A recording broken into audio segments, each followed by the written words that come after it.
Greetings, fellow members of Task Force X and my alien invader enemies. So, welcome to the first movie review of this channel. Don't say I'm selling out. Don't say it. This channel's going to hell. Because right in the channel intro, right in the first video I uploaded, I said, if it had a writing component, it was fair game. I said that. I said it. I reserve the right. This is my channel. So, today we're talking about The Suicide Squad. And if you went and saw the first one, you may not have came and saw the second one. If you read reviews about the first one, you might say to yourself, this is going to be a shit show of a review. If you just listen to what your friend said, you might think that the second movie was probably an unmitigated train wreck. And you would be wrong! Dude. Okay, so first of all, I saw the first Suicide Squad. It was pretty bad. It was plot holes, some characters that deserved more development didn't get development, and there were some vague character motivations. That kind of stuff plagued that first film. And it was really just eye candy. It was eye candy with generic action plot, and there was the nugget of a good movie in there, but the execution just fell apart in practice, I think. Especially when you think about how they had to shoehorn the Joker in and all that stuff. A lot of that stuff was patched up for this second movie. It really, really was. And as someone who absolutely loves comic book movies, who has pretty much liked every comic book movie he's ever seen, even the ones that most people don't like, and that includes the first Suicide Squad, because I just like seeing my comic heroes on screen. It nourishes my nerd soul. Okay. I really enjoy the second one. It's really good. Now, I've come up with a review formula for books that I follow for my book reviews and that I've done for the last 2 or 3 that isn't completely compatible with a movie, strictly because it has like prose as one of the grading categories. But we're going to take some of the categories from my book review criteria and just one-to-one transfer them over, and then there's going to be some new categories for movies. So let's get started. So first, normally prose would be first, but because we're talking about a movie, that gets converted to cinematography, because that's pretty much what prose would translate to in terms of an on-screen piece of art. Okay, the prose is how well a book is written and how well the language flows and communicates what's in the book, and cinematography is how well a movie is filmed and edited together and how well the filming and video editing communicates the story of the movie. The cinematography of The Suicide Squad is pretty damn good. Hollywood is getting really, really good. Like, they have legitimately a formula for how to put together really well shot movies at this point. And I don't think there's anything like really, really new cutting edge going on in movies right now that I'm aware of, but I'm also not like a super huge new tech, new styles buff. I don't follow the cutting edge of that stuff, so I could be wrong. But as far as I'm concerned, the cinematography is pretty damn good in The Suicide Squad. I really enjoyed the way they decided to film most of the scenes. They used some really classic techniques for fast-paced action that allow you to follow what's going on, and it doesn't feel jumbled and mixed together. It gives you good perspective, and you can actually see what's happening and see the cool stuff that they're filming and that the stunt people or real actors are doing, and it looks good. It really does. Visually, and in terms of the way it was edited and shot, solid. Really solid. It's not like it's not like the Transformers movie where it's like a bunch of fast moving close-ups and half the time it's just like a blur of shiny metal CGI and you have no idea what's going on. Very little of that. And the places it did happen, it was in place, you know what I mean? It made sense for that shot. So cinematography, just gonna give it a solid 100%. No complaints from me on the cinematography. So next, the plot. Now I'm a stickler for a well put together plot. If your plot drags, if your plot has a bunch of holes,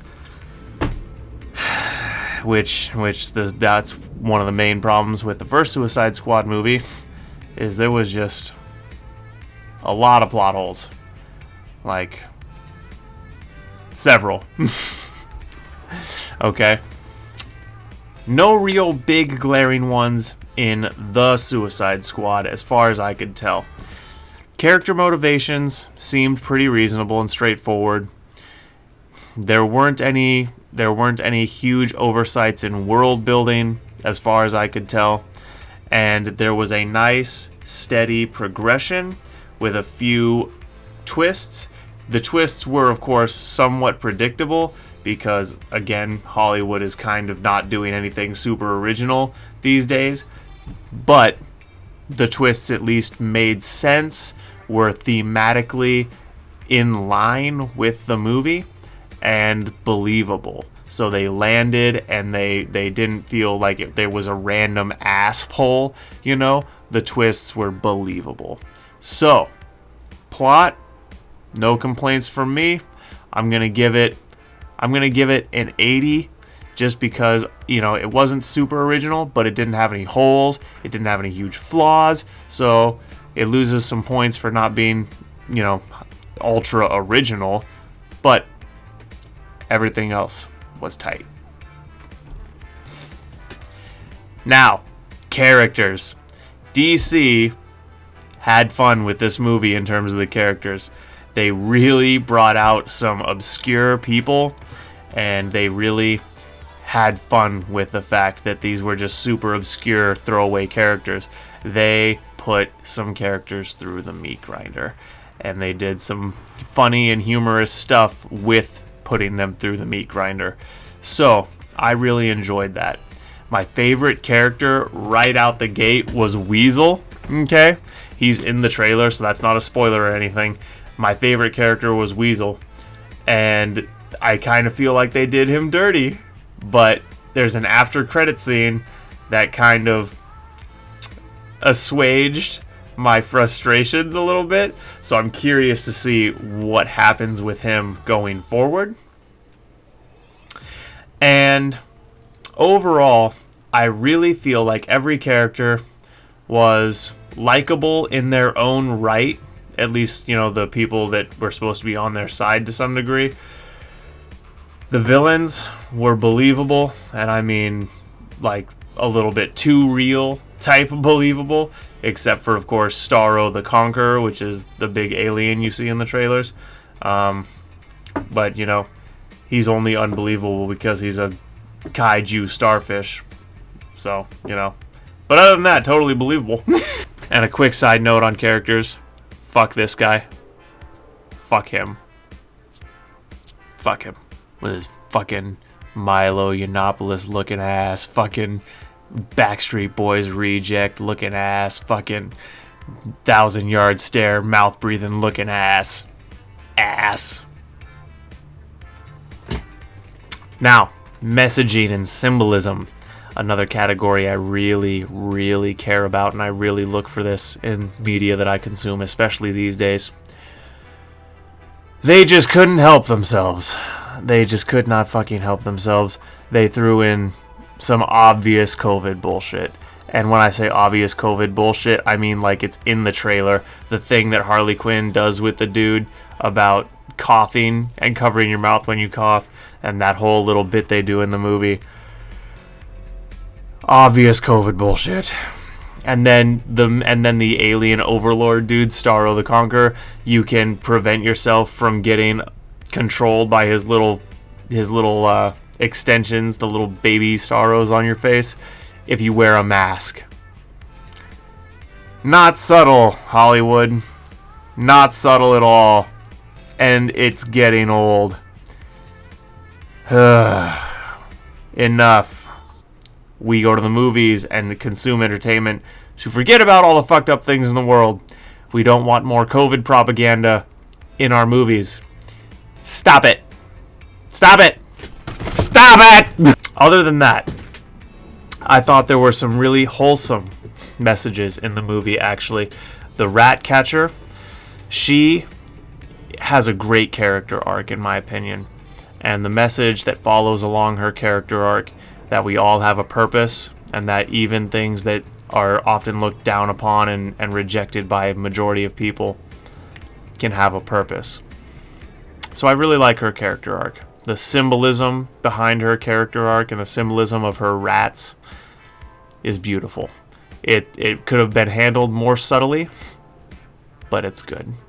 And then there's other messaging in the book that's more obvious, like, hey, try not to be a piece of shit father. Okay, that's in there. And another big message that goes along with Peacemaker's character, that sometimes peace is not worth it. That there are things more important than peace, like the truth. Okay, it is Rick Flag. Rick Flag, the dude from the first Suicide Squad, who's like the handler. Okay, something comes up later on in the movie where there's a choice between peace and truth. Rick Flag chooses the truth, gets killed for it. Peacemaker, who's an obvious douchebag, that's John Cena's character. Couldn't help myself. He chooses peace. Peace. And any peace that's founded on a lie is a shaky, temporary thing. So the truth needs to go out there. So I liked that struggle that happened between a fake, false peace built on a lie and the truth.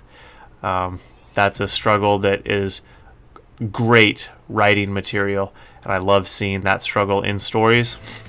And I kind of hope we get more of a resolution to that plot line in the next movie. I think we deserve it. I hope we get it. I would like that. So, we'll see. And also, just as one more quick note about the symbolism, I think this scene in particular was visually stunning and had some interesting potential symbolism behind it. How there's just flowers of all colors and kinds blossoming behind Harley as she's doing horrific violence. That really says potentially a lot about how her mind works and how she feels during these kinds of moments. And it potentially says a lot about the character and who she is. So I really like that. I think there's a lot of depth there for being such a cool scene. It also has a lot of depth. And then, finally, overall originality. You know what I mean? It's a Suicide Squad movie. You come here for the bangs, the booms, the explosions, the sexy Harley Quinns. That's what we're here for. We're not here for anything like world-breaking original. We're here to see our favorite comic book characters hack and slash at each other and blow shit up. Not overly original, but it doesn't really need to be a good movie. But still, it's getting graded for originality. And so, because there really isn't any, 70%. So there. Overall, guys, I really like the movie. I think you should go watch it. Go to the theater. Check it out. It's a good watch. Bring some buddies. Enjoy. There's some good humor. There's some good action. If you like DC Comics, if you like Harley Quinn, especially because she really shines in this movie, in my opinion. I absolutely love Margaret Robbie's portrayal of Harley Quinn. I think it's very, very close to the 90s Batman cartoon, which was like where Harley Quinn came from. She's actually not a comic character originally. She was created for that show and then moved to the comics because she was such a fan favorite. And I think she really captures the essence of the original incarnation of Harley Quinn, which is the Harley Quinn that I was exposed to first and grew up on. And so I really, really respect that and like it. And so I absolutely love her portrayal. And I think she's a really, really solid casting choice. And I'm so glad that they found someone who can capture Harley's essence like Margaret can.